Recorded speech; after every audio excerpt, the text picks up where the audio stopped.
এইভাবে হোলসটা দেখে বলছে এটা কোনো খেলনা না, এক পরিণতি এই বাংলাদেশ আমরা দেখতেছি। বিনীত অনুরোধ, এখনো যারা এই সরকারকে টিকে রাখতে চাচ্ছেন, হয় ভালো হোক, তাহলে তোমাদের পরিণতি থেকে জঘন্য হবে,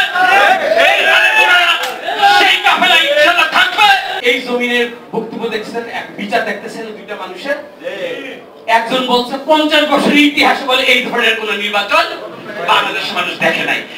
এর থেকে কোন নির্লজ্জ মানুষের প্রতি অবমূল্যায়নের বক্তব্য আর কোনো কিছু হতে পারে না। এই ব্যানজি আমি আপনি ব্যর্থ, কিন্তু আলেম ওলামাদের 2 ফোঁটা চোখের পানি কখনো ইনশাআল্লাহ এই জমিনে ব্যর্থ হবে না। কিয়ামত আল্লাহ যেহেতু সত্য, এই বিচার, এই দানবের বিচার ইনশাআল্লাহ হবে। তোমার যদি স্মরণ থাকতো, বোধ শক্তি থাকতো, সেটা বিবেক বোধ, লজ্জা বোধ, যেই মার্কাই লেখেন এই বাংলাদেশে হয়, 2 পার্শ্ববর্তী 140 কোটি দেশের মানুষ, তোর নিজের দেশে আগে ওই ভোটে নির্বাচন করে তুই ক্ষমতা আস, ওইটা তো ওই দেশে পারস না। তোর একটা পাপেট বানাইবার জন্য তুই এই বাংলাদেশে এই ধরনের নির্বাচনের ব্যবস্থার জন্য, যেখানে ভোট ছাড়া নির্বাচন হয়, আর এই ধরনের ভোটের জন্য তোরা পার্শ্ববর্তী দেশ থেকে একটা পাপেট গভর্নমেন্টকে এইভাবে ইনসিস্ট করে তোরা এই বাংলাদেশকে চালাচ্ছস।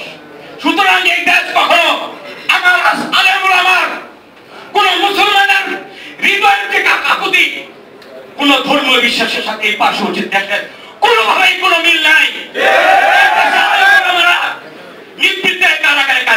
আমার সাথে আমি মুন্সিগঞ্জ জেলার নূর হোসেন নুরানি, হতে পারে তোর অন্য দেশের, আমি তাদের রাত্র 2টার পরে তাদের আহাজারি কান্না দেখছি। এই জন্য আমি বলি আমি আপনি ব্যর্থ, কিন্তু আলেম ওলামাদের 2 ফোঁটা চোখের পানি কখনো ইনশাআল্লাহ এই জমিনে ব্যর্থ হবে না। কিয়ামত আল্লাহ যেহেতু সত্য, এই বিচার, এই দানবের বিচার ইনশাআল্লাহ হবে।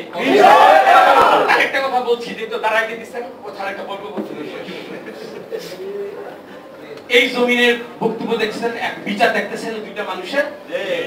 একজন বলছে 50 বছরের ইতিহাসে বলে এই ধরনের কোন নির্বাচন বাংলাদেশের মানুষ দেখে নাই। এর থেকে কোন নির্লজ্জ মানুষের প্রতি অবমূল্যায়নের বক্তব্য আর কোনো কিছু হতে পারে না। এই ব্যানজি তুই এইভাবে হোলসটা দেখে বলছে এটা কোনো খেলনা না, এক পরিণতি এই বাংলাদেশ আমরা দেখতেছি। বিনীত অনুরোধ, এখনো যারা এই সরকারকে টিকে রাখতে চাচ্ছেন, হয় ভালো হোক, তাহলে তোমাদের পরিণতি থেকে জঘন্য হবে।